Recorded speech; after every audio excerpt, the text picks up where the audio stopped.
If you're watching this video, you probably would agree with me when I say that Teslas are the best cars out there in most of the categories. And I don't mean best electric cars, I mean best cars. And I've said it many times, but there are some categories where they're kind of behind. I mean, for example, only recently they've implemented the text messaging in the Tesla car, something that Buicks had for many years. And there are a few other things that Tesla is kind of behind, and today we're going to talk about one that's kind of important.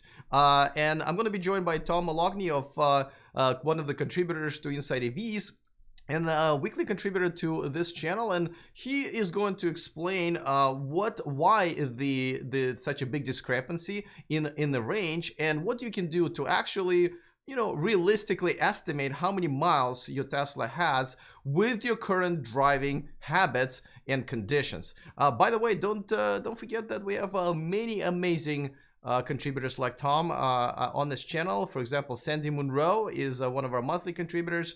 So is Rich Rebuilds and the CEO of Fair Future, Carsten Breitfeld. So if you haven't subscribed to this channel, don't forget to click on the subscribe button and the bell notification icon right next to it so you don't miss anything moving forward. All right, so now I used to have Tesla for a while, and I don't now, but I remember when I had it, that was a problem. I just couldn't trust the range that I had with the estimator that it had. And let me know in the comment section if you have that problem, if you're driving a Tesla, and even if you're not driving a Tesla, let me know if your range estimator is relatively correct. Like my experience with a Kia Niro EV it was the other way around. I would have more miles than the estimator would say, so that's usually a pleasant surprise. Currently I drive a Volt, and I love that little car, and that estimator also kind of adjusts to what my driving habits have been in the last week, month, and so forth. So I really like that. All right, before I bring Tom in, let me quickly remind you that this video and this channel is sponsored by Byton. Check out their all-electric SUV called M-Byte that will also have the estimator. It takes absolutely no money down to reserve one. Tens of thousands of us have already done so. I personally cannot wait to see it in my driveway. Go to the description of this video and spend about a minute of your time and reserve your Byton today. All right, so let's bring in Tom and let's talk about what's happening with Tesla, how it's different from other cars and other estimators that they have, and what Tesla needs to do to fix it. Tom, welcome back, and give us some background on this and why you are so unhappy with this feature. Sure, Alex, and thanks for having me again. So the interesting thing is this topic cropped up because this week I had two people private message me and ask me about the best way to really have a true estimate of the range on their Model 3s. These are Model 3 owners. Let me give a little background to your followers here. I've been writing about electric vehicles. I've maintained blogs for over a decade now. So one of the things I've always said was I've made my email address accessible. People can ping me with questions. So every week I probably get 10 to 12 questions just from random people about all electric cars, just any kind of question about electric cars. And I try to answer everybody. Fortunately, sometimes I don't get to all of them, but I do a good job with it. So I got two people just this week said, look, I have Model 3s, and I'm finding the range estimator to be wildly ineffective. So I just kind of switched it over to battery percentage. I don't even look at that anymore because you can toggle between energy and miles for the Model 3. And it made me realize it's something that I kind of overlooked in my car, because after getting the car for a little while, I realized it wasn't accurate. So there's a picture of the battery percentage on my Model 3. It shows 89%. And at 89%, it was showing that I had 268 miles of range. But I leave it on the percentage all the time for the same reason that these two people emailed me and asked me, why is it so inaccurate? And, the funny thing is, one of the reasons why I bought Tesla was that I love so much about what Tesla does. You could tell Tesla's designed by electric car enthusiasts, that the user interface has like all these graphs and charts, your consumption, your trip consumption, things that a lot of other manufacturers are maybe just starting to bring to the table now, but Tesla always had these really cool tools for the drivers to understand range and energy consumptions. Watt hours per mile, and very few other electric vehicles show that and give the owner a chance to kind of understand their energy consumption. So that's what it really is mind-boggling to me, that Tesla, in their main range estimator, the one that's right next to your speedometer, they don't factor in any of the current driving conditions. Now, virtually every other electric car manufacturer does. When you see the range estimator, it's influenced primarily by the amount of energy that's in the battery, but also by other factors. Like, I had a BMW i3, as well, for 5 years, and that would, even if I turned the heat on in the winter, my mileage would drop a few miles. If I turned it up way up, it would drop a little bit more, because the car knew that, look, if he blasts the heat for a while, he's not going to be able to go as far as he normally would. So it would factor that into the range estimator. Tesla doesn't do that. For some reason, that the main range estimator that you get to see is just a simple calculation of how much energy is in the battery based on the car's EPA energy efficiency. Doesn't take into consideration temperature, your speed, nothing. So it's a wildly inaccurate figure. If it's accurate by accident. So that's one of the things that's kind of been a little mind-boggling to me on the car, that Tesla got so much right with this car and with all their cars. And for that one thing, they do something that none of the other car manufacturers do. And it's not a better thing that they do what none of the other car manufacturers. Everybody else has that right. So that said, Tesla does provide the information that you need. You just have to go to the energy graph, and then you'll see what your efficiency's been. You can set it to the last 5 miles, the last 15 miles, or the last 30 miles.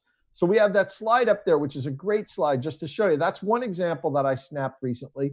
You'll see that the regular range estimator, the main range estimator, shows that I can go 264 miles right now. And that's based purely on how much energy was in my battery. But the energy graph tells a different story. It says, hey, the last 30 miles you've driven, which is a good sample of driving. It's not like, the last 2 minutes. The last 30 miles of driving, based on that energy efficiency, you can go 203 miles. Now, that's a big difference. We're talking over 60-mile difference. And that can make the difference between someone making their destination or not.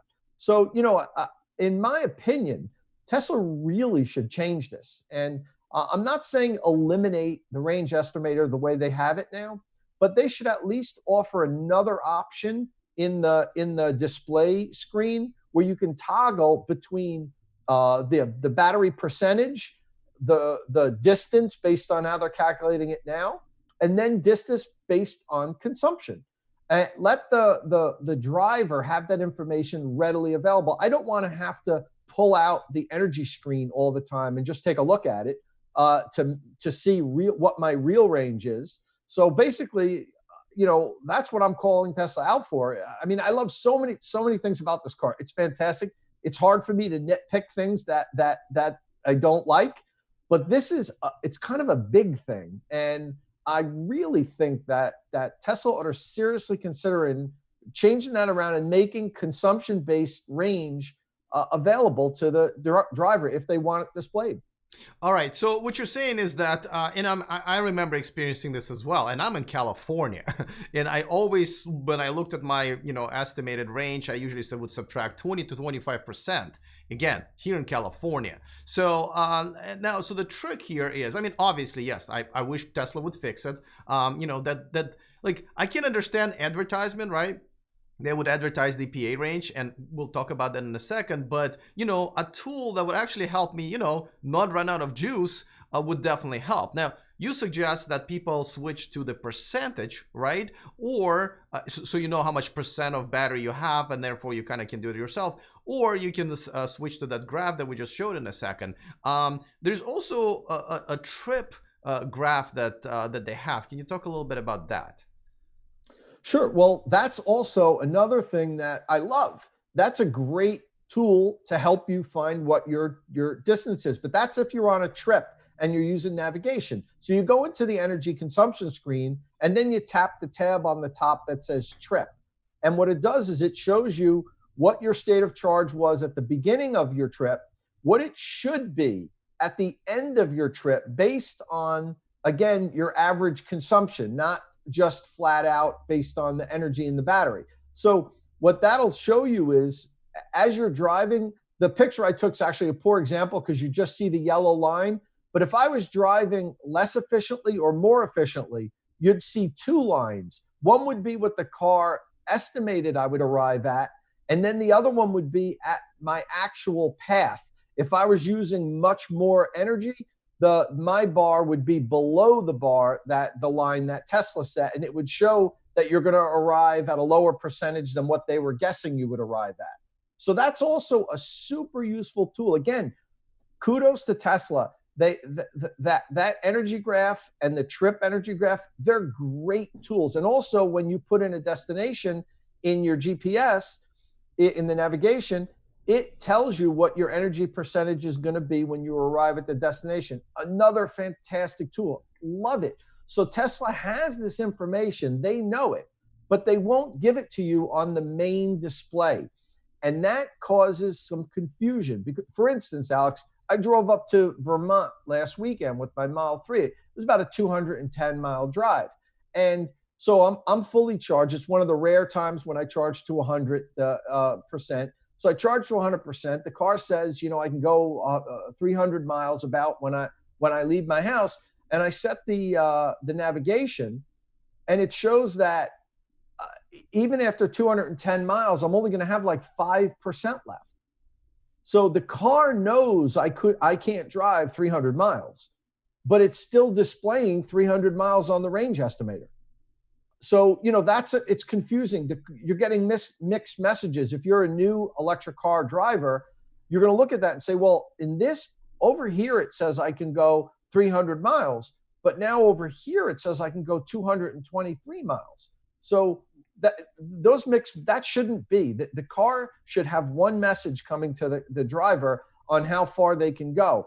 I mean, if you want to get a little bit more in the weeds, do what the Chevy does with the Bolt, which I also like, and it gives a range. It says the car can go from, right now it should go 230 miles to 210 miles. They give you like a best case and a worst case situation. That's cool also. But to have your main display saying, oh, dude, you're cool for 300 miles, but then over here saying, yeah, you're good for like 220, that's not right. And Tesla needs to change that. Yeah, the funny thing is this problem is so big, and I think it pretty much involves everybody who owns a Tesla has this problem. It's so big, people stop complaining about it. Like, that me and you, we run really big Facebook groups for Tesla owners, and we obviously have a pretty good pulse on the a finger on the pulse of the community, and I don't see that many people complaining about it, because automatically everybody goes like, well, I know I have to subtract 30% from the EPA range, the rated, I guess, number.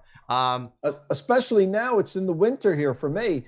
When I get up in the morning, I could never achieve what that mileage says. And I know range is hard. Range is a moving figure. There's so many things that affect it, with your speed and how hard you're, mashing the accelerator, which is, it's easy to do with a Tesla. It's easy to just stomp on it every now and then, which I'm guilty of, I have to admit. So, the driving conditions, whether you're climbing hills, the topography, all this stuff, it makes it difficult to really nail it down. But in the car has that ability, and it has the graph, the energy consumption graph. It knows what you've averaged. That should be able to be put over on the main range screen. I can't understand why Tesla won't do that. I'm calling on you personally, Elon, to hear us and make an improvement on the car. I'm not he saying watches the show all the time, by the way. All the time he watches the show. I'm not saying to eliminate what you have. Just give us an option to use a consumption-based average for the range estimator. And maybe that'll lower the amount of emails I get every week on people asking me why the car has different range estimations at the same time. Yes, Tesla, please make Tom's life much easier, not just for the consumption indicator, but also by the number of messages he gets. All right, but I agree with you. I think we're in agreement here. I don't think anybody who's watching this video has a Tesla would not agree with this, but I don't think the blame fully falls on Tesla alone, because, originally the estimator, whatever this range that we see that they offer, is essentially an EPA range, right? So let's talk about why. And I've made a couple of videos about this before, but let's remind my audience about why, for example, Tesla has a very inflated EPA range versus a Kia Niro EV, for example, that I mentioned earlier, actually has a EPA range that's below what the realistic range is. Can you give us a quick summary of that? Well, you actually did a really good job in your videos. I'd urge your followers to go back and find that video and watch it. But basically, the different manufacturers use different methods to arrive at the EPA range rating. They're actually allowed to. And you actually know a little bit more about this than I do. There's either 2 or 3 different ways that they can discount for the HVAC system. Basically, they do these range tests, a city cycle, a highway cycle, a combined city and highway cycle. They come up with a number, and then they discount it based on the HVAC system. And some of the cars have a more efficient HVAC system than others. Like if you have a heat pump, for instance, my i3 had a heat pump. My Tesla doesn't. So what happens is a car that has a heat pump, they'll deduct, I think it's 30%. It is 30%, and it's flat. That's the problem, right? They subtract 30% for heating and cooling for all cars, where some are more efficient that have heat pumps, some are not as efficient with electric heaters like Tesla.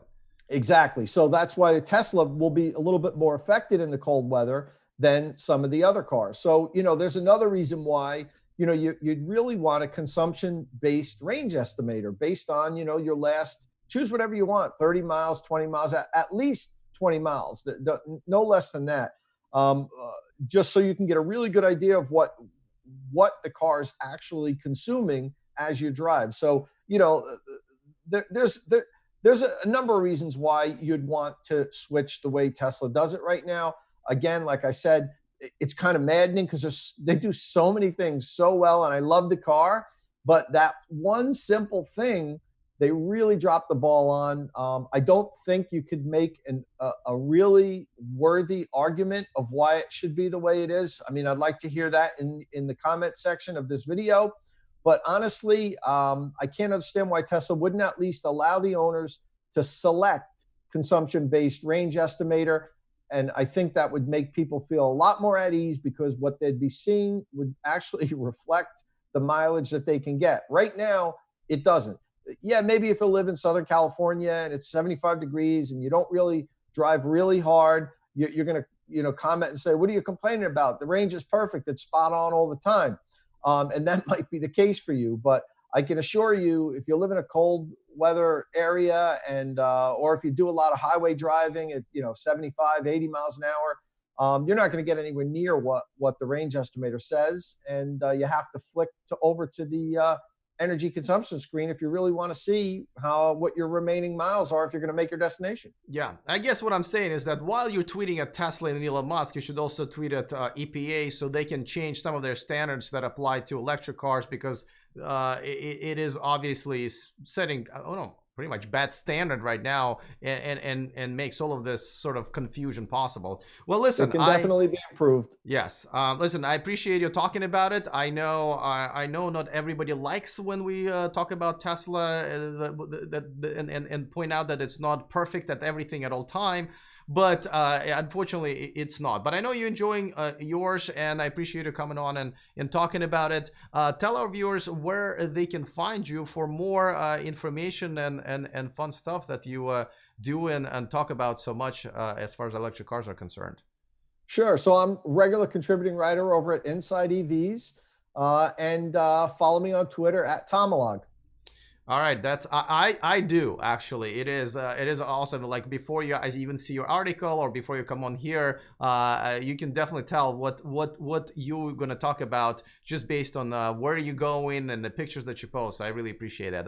All right, well listen, I hope Tesla and EPA will hear us and fix that problem. There are not that many issues to fix. So I hope that happens. And thanks for coming on, and I will see you next week. Thanks, Alex. See you then. All right, guys. Let me know in the comment section if this has been a problem, and has this been a problem that you kind of got used to, but really would like a pretty permanent solution? And maybe if you have a different solution that Tom just offered, and this is kind of what I used to do when I had a Tesla. Definitely let all of us know in the comment section or post it in my group, because this is the type of information that's kind of actually useful and important. So me and Tom are looking forward to your comments. Other than that, see you guys next time, and remember to stay charged.